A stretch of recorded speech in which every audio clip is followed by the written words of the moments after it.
Coucou Émilie, Coucou Marie. ça va? Oui, merci. Et toi? Oui, ça va bien. Ben voilà, on fait ce petit moment aujourd'hui pour parler un peu de tes activités, de ce que tu proposes.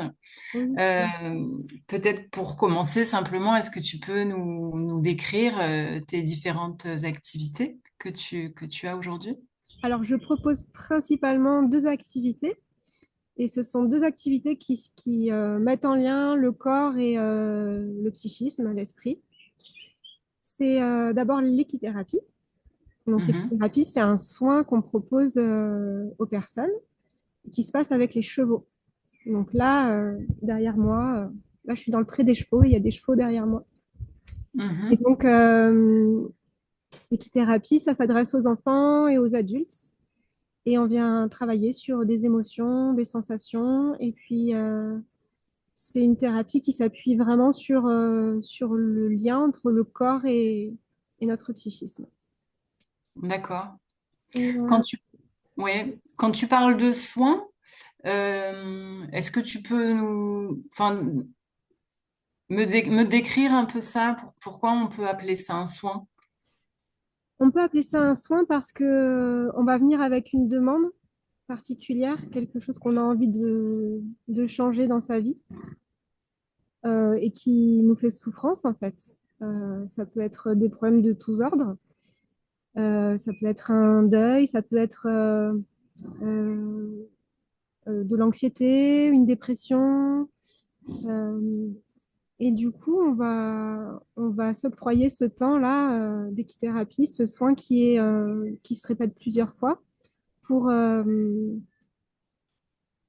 pour aller s'adresser à cette souffrance et améliorer la situation. Mhm. Du coup, ça veut dire qu'il y a un... Je connais pas du tout l'équithérapie, hein, donc je te dis ce qui me Non, mais vient, mais justement, c'est bien, c'est bien. ouais, il y a un temps d'échange en fait avant le moment partagé avec le cheval et après, ou est-ce que tout se fait tout le temps autour du cheval? Alors, ça dépend. Souvent, avec les adultes, je prends le temps avant. En début de séance, on s'assoit, on prend le temps d'échanger et de voir sur quoi on va travailler. Et avec les enfants qui ont souvent le plus besoin d'être dans le mouvement, on va d'abord être en relation avec le cheval, s'occuper du cheval, et puis par moment, pendant le pansage, donc c'est quand on brosse le cheval, là on va poser quelques questions, et puis quand c'est le moment, on va se demander, ben voilà, pour l'enfant, quel est le problème et Mhm. qu'est-ce qu'il aimerait changer.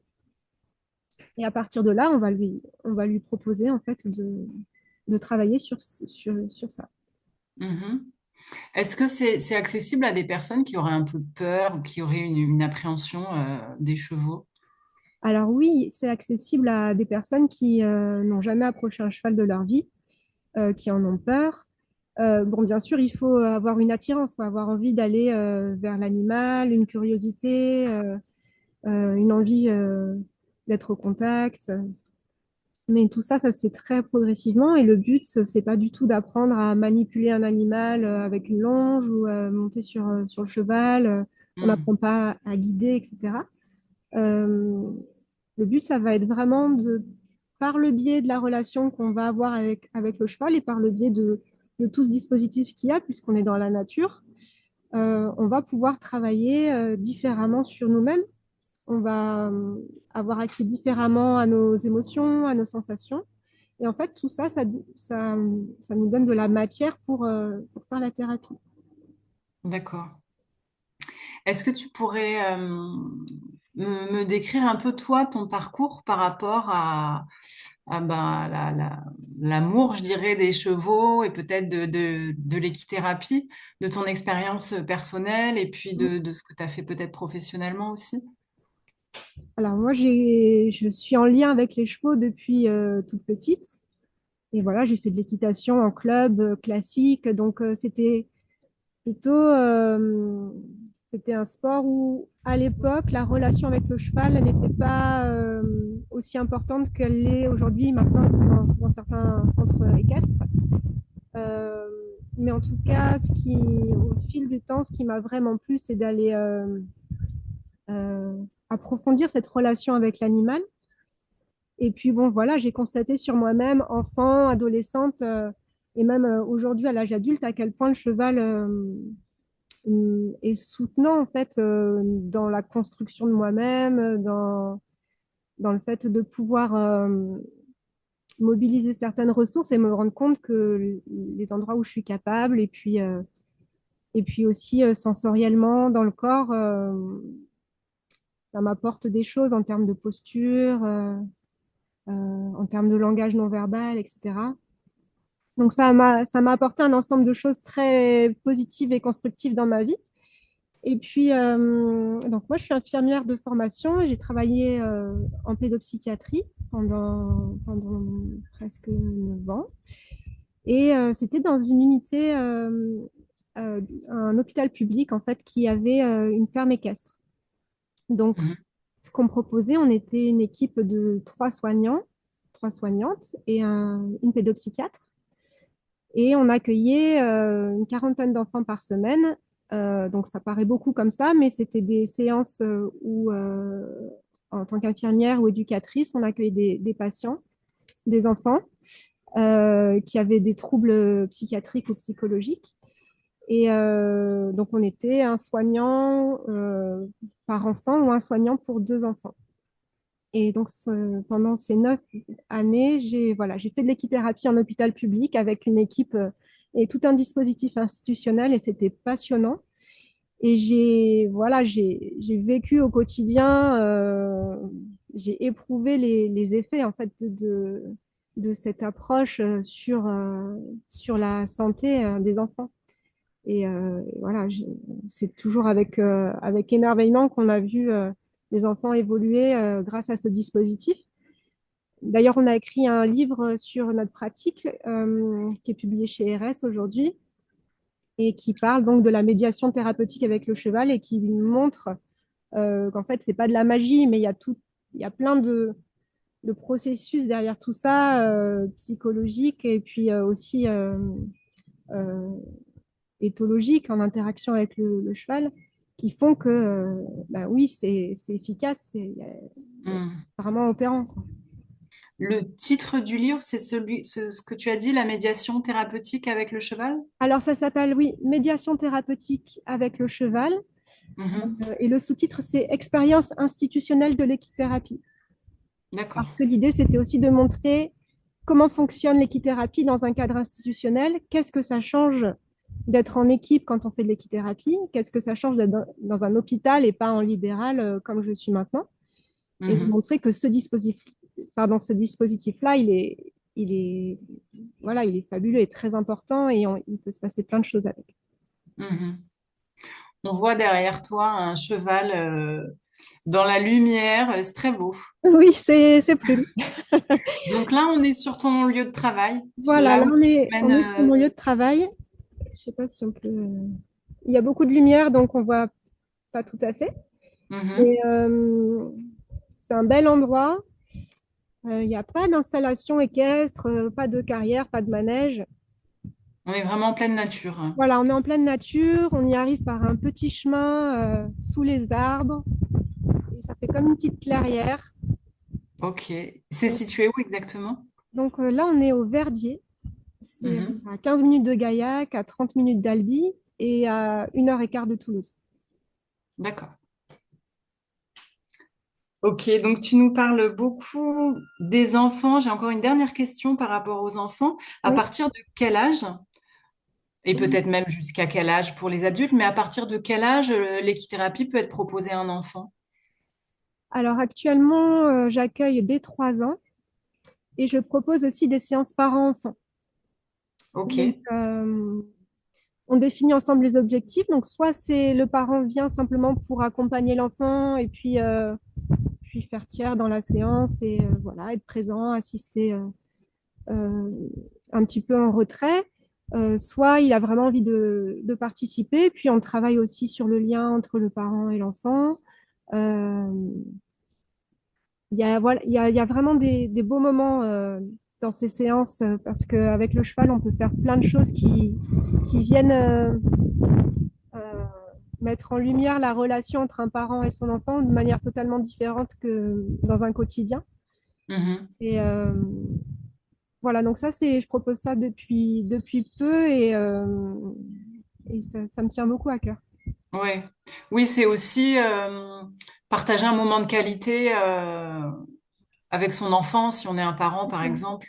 Un moment de qualité où on peut déposer aussi des choses là, quand il y a un trop-plein dans la semaine, quand il y a une problématique là, sur la durée qui vient peser sur toute la famille, il y a cet endroit-là qui est disponible, où on travaille aussi sur la reconnaissance des émotions chez le parent, chez l'enfant, comment on peut les exprimer. Mhm. Et tout ça, ça se fait.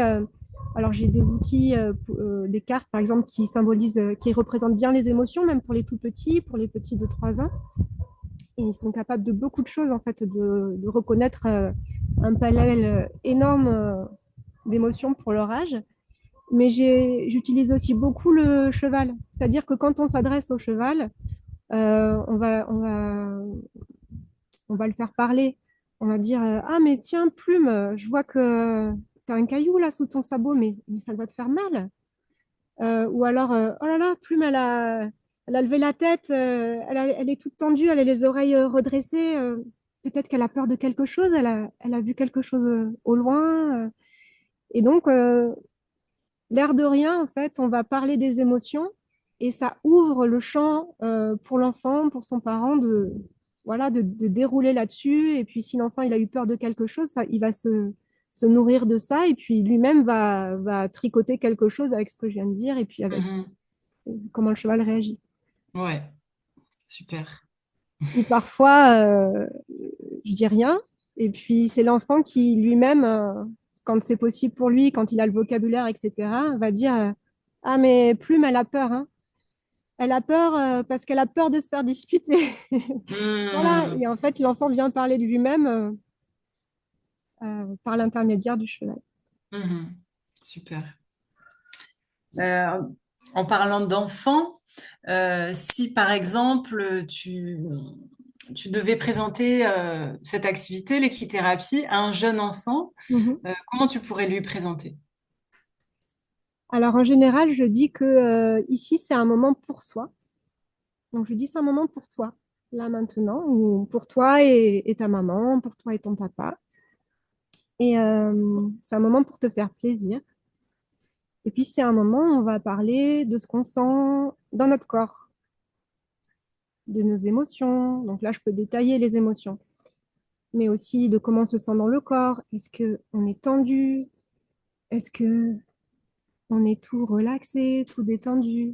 Voilà. Donc, je lui dis, et tout ça, on va en faire quelque chose.